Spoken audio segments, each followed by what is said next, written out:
everybody, it's your girl Del Lynn, better known as Queen Del's on social media, and I am back with a very new project that I've been working on, and it's called Live Right Now. So basically, this came about because I said I have been through so much. I have experienced really great highs and really low lows. And I was like, you know what? I'm always talking about it on my Instagram, a lot of times on my story, but I'm always talking about some of the things that I've gone through and just trying to encourage other women. And so I said, you know what? How about I invite you into my home, we sit down, talk, and discuss all of these things that we as women go through on a daily, and basically say, hey, she's not an expert, but she's giving me some advice on the things that she's done that have worked and have gotten me through. So I just wanted to share my story with you all, and that is where Live Right Now has come from. I'm super excited because I'll have different series discussing different topics and episodes in each one of the series, like I said, covering the different topics. And so the first part of the series that I want to discuss, it's called After the I Do, Rebuilding What Was Broken. Yeah, we're going heavy in the very beginning. So I'm almost 40, and I know 40 isn't old to some of my viewers, but to some of y'all, I'm an auntie. I gotta have my notes because there's so much that I want to talk about, and I want to stay on target and on topic because I have ADHD too. Not that type of ADHD where it's not diagnosed. No, it really is diagnosed, and so sometimes I get off track, and I want to stay on track. So I got my little notes here to kind of help me while we discuss. And while we're talking and sharing, just drop in the comments some thoughts that you have, what you feel, what you think about our conversation today. So a little bit about why I decided to talk about After the I Do first, because I have went through a very difficult season in my life where I went through a divorce. And I feel like a lot of women can relate to that, whether it's an actual divorce or a big breakup or a big life change. I want to talk to you a little bit about what I went through in that process. And so like today, I just kind of want to talk about the beginning. Like, if you knew you were going to get a divorce, or if it was going to end a divorce, like why stay so long? Why endure some of the things that I endured? Which, to be honest with you, for some, they'd be like, that's it? That's the reason why you got a divorce? But for others, they would be like, yeah, girl, I would have been out. And so we're all different. And that's the reason why I'm not necessarily hyper-focused on the reason why I said goodbye to that relationship, but more so why I stayed so long in the relationship. And the question that I think we all have to ask when we're going through a breakup is like, why or how do we know when our relationship is ending? How do we know that, time has passed and it's run its course? And for me, I want to share my story because I feel like sometimes the hardest part really isn't leaving, it's admitting that something really isn't right. And that's kind of what I had to do, just really admit that something wasn't going on right. Just to get a little bit of background information in my relationship, like we were really young when we got married and engaged. 19 when we got engaged, 20 when we got married. And it's funny because I always joke, like I couldn't even drink at my own wedding. I had like apple cider for the toast because obviously I was underage. And it was this pure puppy love. Like it was that true teenage love. And I think that we knew that we wanted forever, but I don't think we really understood what forever meant for us to be as young as we were. And I think I had like these high expectations for what marriage was. I came from a family where my parents had been married for 30 plus years, and he came from a relationship or family dynamic where his mom and dad had been divorced since he could remember. And so our dynamics growing up are different. So I had these really high expectations, and I really wasn't ready for what the real reality was. Let me also say, like, sometimes the other person, they're not bad people. Like there was no abuse in our relationship on his end. But no, it's just, I really believe that there was a level of maturity that he did not have to be a husband at the time. And I was let me take that back. I thought I was mature. I thought I had the level of maturity that it took to be a wife, but Lord knows now looking back, I wasn't where I wanted to be or who I thought I was. I just really had these unrealistic expectations. And I think sometimes we all have to take a look and say, was I really being fair? And I don't think I was really being fair. Why I stayed. There's a little bit of a couple of reasons why, and I had to document this because I really had to think about that. Like, why did I stay for as long as I did? Because I knew very early on that I didn't think this would work. Like, I didn't think this is where I needed to be very early on. If I told y'all how early on, y'all gonna think I'm crazy. 3 days early on, I sat on the edge of the bed at our new little studio efficiency apartment, and I was like, what did I do? Like, this is a lot. This is, the hoopla and the excitement is gone. This is too much. Like, I don't think I'm ready to be this big of a big girl. And so the decision was already made in my mind, and there was no going back. So some of the reasons why I stayed, I truly loved him. I really did, really do. You know, that doesn't change because you no longer say I do, but I do. He became very familiar.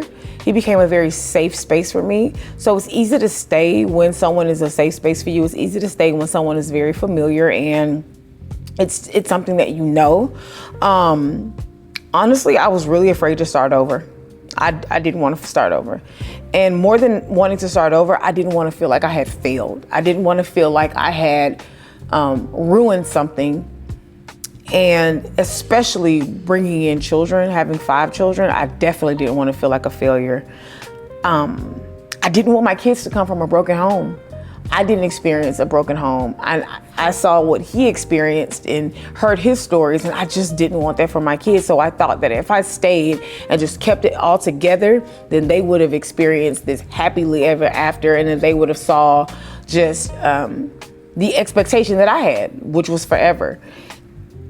I was a pastor's daughter. I am a pastor's daughter, and I'm also a worship leader. So just, Lord, we could talk about the spiritual Christian. Yeah, I'm just gonna fly back over that because we could talk about that a lot. Like, yeah, that's all I'm gonna say about that because I'm gonna keep it cute talking about the church. And the biggest reason that I stayed as long as I did is because I thought that I had failed God with a failed marriage. Growing up in the church, it was always, God hates divorce. God wants us to be married. Divorce is a sin. Unless there's like infidelity, all of these different reasons why you could. And at the time, like none of them lined up with my reasons why. So I was like, okay, well, I'm stuck.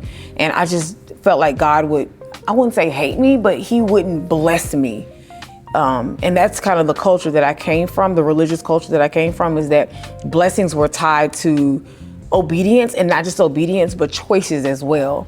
And so I was just really afraid. Some of the things that I did in the process while I stayed that I thought were all the right things, I waited. Obviously, I waited, almost 14 years I waited.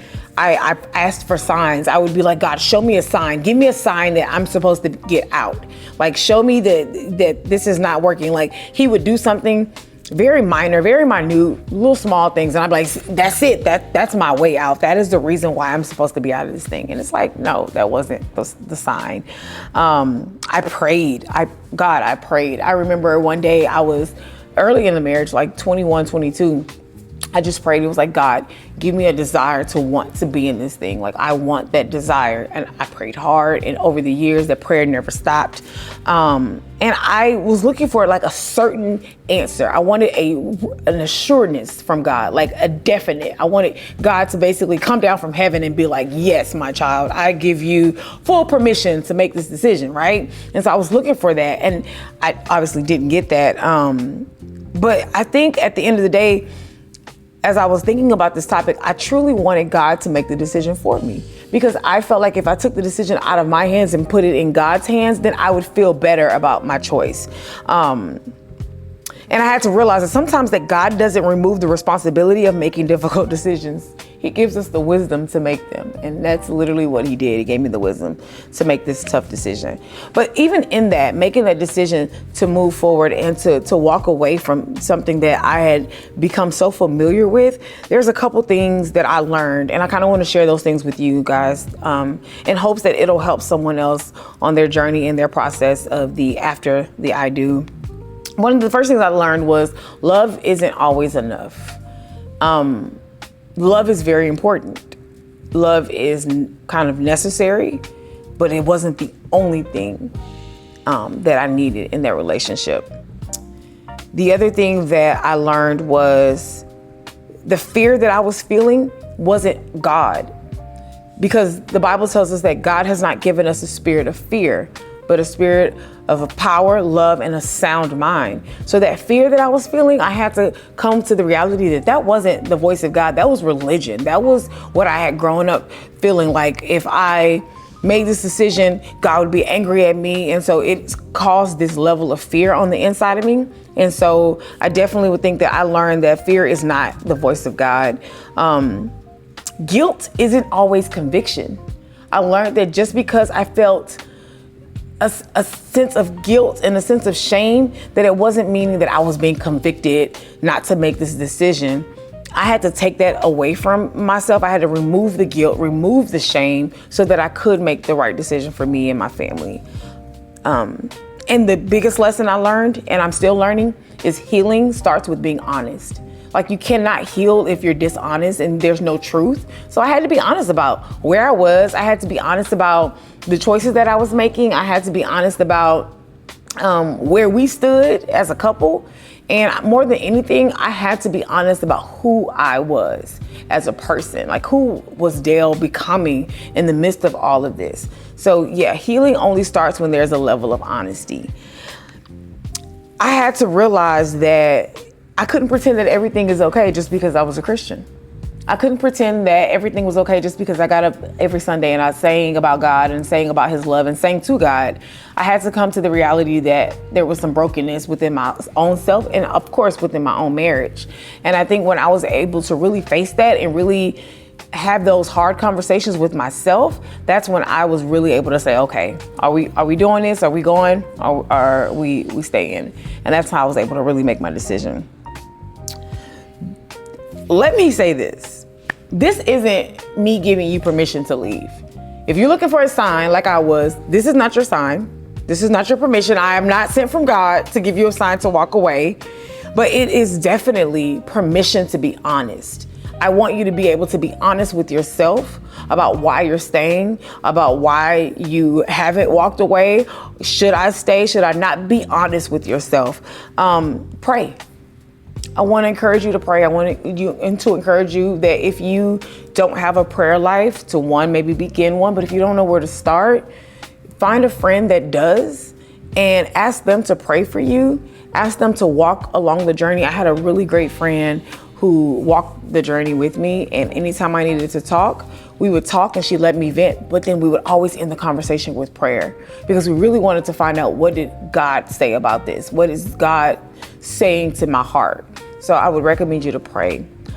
As I was saying, I spoke to a great friend of mine. So seeking wise counsel is necessary, but beyond going to your friend, get a professional. Talk to a therapist, and I know marriage counseling is necessary. It's a great tool. It's a great resource, but go to counseling for yourself. Find out who you are as a person. Find out what role do you play in the relationship. That was really necessary for me. And don't walk through this journey alone. Don't isolate yourself. There are people that really love you, that care for you. I'm here. You can always DM me. You can always reach out to me and share your story, share your pain. And just know I may not always have the right answer, but that's why we're living right now, because we're figuring this thing out as we go. And so I just believe that with prayer, the right resources, and a community, we're going to figure this thing out. So that's kind of all I have for our first episode. I really hope you were able to get something out of that. I really hope that you're able to listen to what I was saying and kind of say, you know what, I see myself in Dale. Or you can say, I haven't really experienced that before, but hey, this is some good nuggets to know what other women are going through, what my friends are going through when they're dealing with, divorces. You might have a friend that is dealing with a broken relationship and you're probably saying, what is she feeling? What is she going through? Hopefully this will allow you to relate to someone else a little bit better. And as we're going into the series of life after and rebuilding what's broken, our next episode, we're going to talk about what happens after you sign the papers. What does life look like? Picking up the pieces after you have done the ultimate deed and you signed the papers and you walked away, whether for me, it was during COVID, so it was on Zoom. But what does it look like when you are no longer married? There's a new journey that starts. There's a new life that starts. And so on episode 2, we're going to cover what life looks like when you're picking up the pieces. I want to take a moment to thank you so much for checking out my new podcast. And I would love for you to subscribe, to like, to share, comment. Let me know what you think. Let me know if there's something that you want to discuss or something that you think we should be talking about together. And I look forward to seeing you on the next episode.